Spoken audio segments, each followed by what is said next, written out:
প্রিয় ছাত্রছাত্রীবৃন্দ, আজকে আমরা পড়ব আনসিন।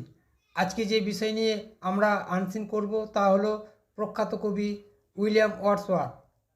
একটা কথা বলি, এই আনসিনটা এবছরের জন্য খুবই গুরুত্বপূর্ণ।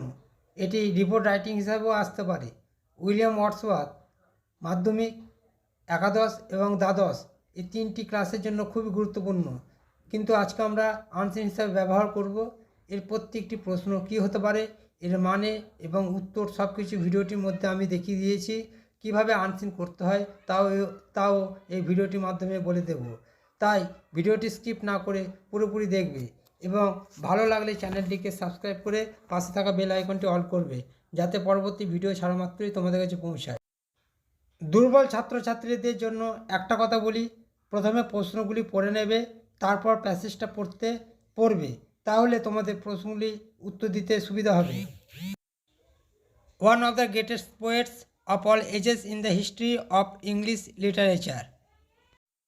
ইংরেজি সাহিত্যের ইতিহাসে সর্বযুগের শ্রেষ্ঠ কবিদের একজন। William Wordsworth had a long and fruitful life.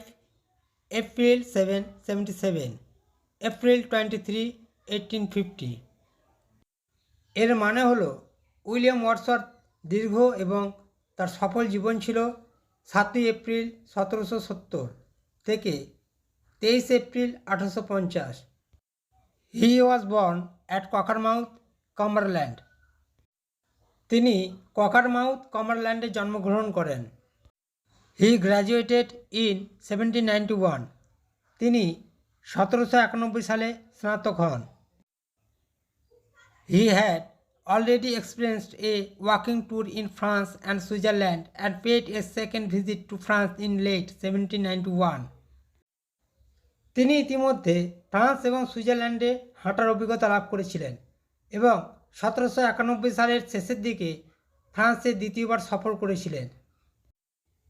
His first poetical effort, An Evening Walk, was published in 1793. তার প্রথম কাব্যগ্রন্থ অ্যান ইভিনিং ওয়াক প্রকাশিত হয় 1793 সালে। অ্যাজ আর্লি অ্যাজ 1794, 1794 বার্ষিক হিসাবে, he decided to take up the vocation of a poet. তিনি একজন কবির পেশা গ্রহণ করার সিদ্ধান্ত নেন। Devoting all his energies and time to literary pursuits and his missions owed much of its success to the resolve of his sister Dorothy to remain forever. এর অর্থ হলো সাহিত্য সাধনার জন্য সমস্ত শক্তি এবং সময় নিবেদন করা এবং তার মিশনের সাফল্যের অনেকটাই ঋণী তার বোন ডরথির চিরকালের জন্য, তার আজীবন সহচর এবং সহকারী সমাধানের জন্য।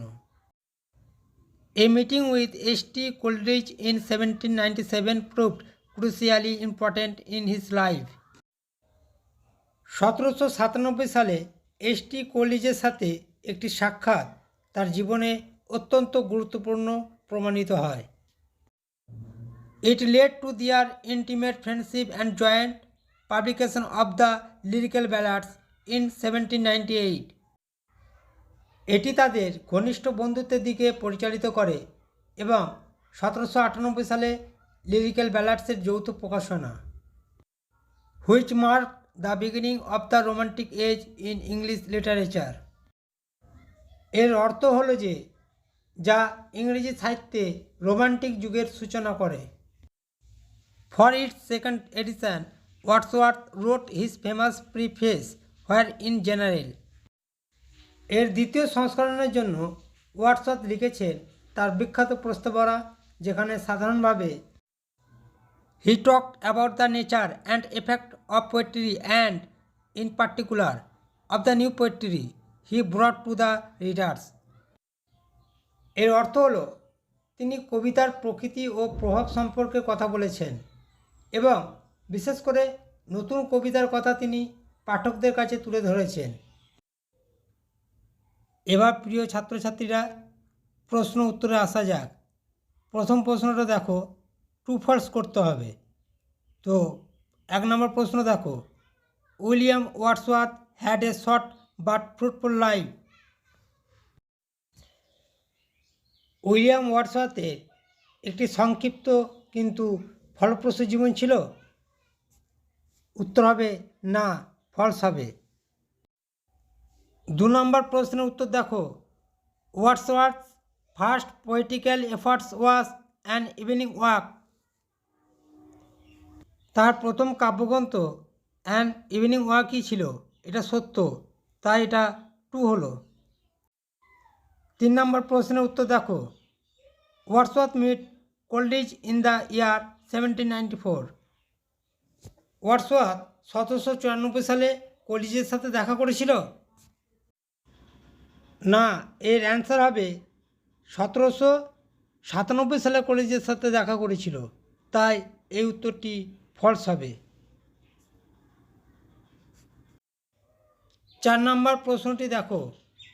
Wordsworth wrote his famous preface for the very first edition of the lyrical ব্যালাডস।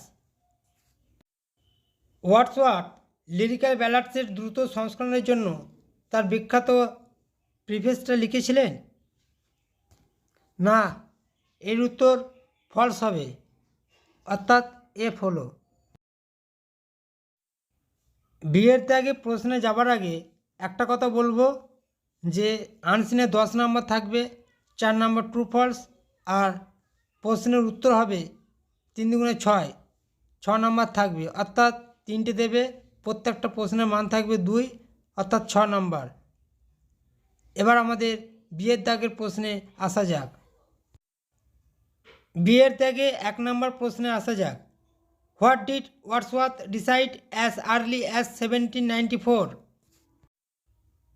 এই প্রশ্নটির মানে হলো ওয়ার্ডসওয়ার্থ 1794 সালে প্রথম দিকে কী সিদ্ধান্ত নিয়েছিলেন? প্যাসেজে সেকেন্ড প্যারাটা দেখো। As early as 1794 he decided to take up the vocation of a poet, devoting all his energies and time to literary pursuits, and his mission owed much of its success to the resolve of his sister Dorothy. এতটা পর্যন্ত এর উত্তর হবে। বিয়ের দাগের second প্রশ্ন দেখো। Why Wordsworth association with Coleridge considered important? কোলরিজের সাথে ওয়ার্ডসওয়ার্থের অ্যাসোসিয়েশন কেন গুরুত্বপূর্ণ বলে বিবেচিত হয়েছিল? সেকেন্ড প্রশ্নের উত্তরটি দেখো, একটু সামান্য চেঞ্জ করবে। তো কোলরিজ থেকে লিটারেচার পর্যন্ত দেখো লাল কালির দাগ দেওয়া আছে, এতটা তোমাদের উত্তরটা হবে, একটু চেঞ্জ করে দেবে। Wordsworth association with Coleridge was considered important as it led to their close friendship and joint publication of the lyrical ballads in 1798, which marked the beginning of the Romantic Age in English literature. 3 মানের প্রশ্নটি দেখো। What did Wordsworth write in his famous preface?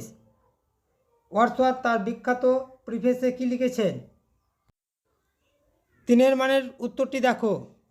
In the preface Wordsworth wrote about the nature and effect of poetry and in particular of the new poetry he brought to the readers. এর অর্থ হলো Wordsworth লিখেছেন তার বিখ্যাত প্রস্তাবনা, যেখানে সাধারণভাবে তিনি কবিতার প্রকৃতি ও প্রভাব সম্পর্কে কথা বলেছেন এবং বিশেষ করে নতুন কবিতার কথা তিনি পাঠকদের কাছে তুলে ধরেছেন।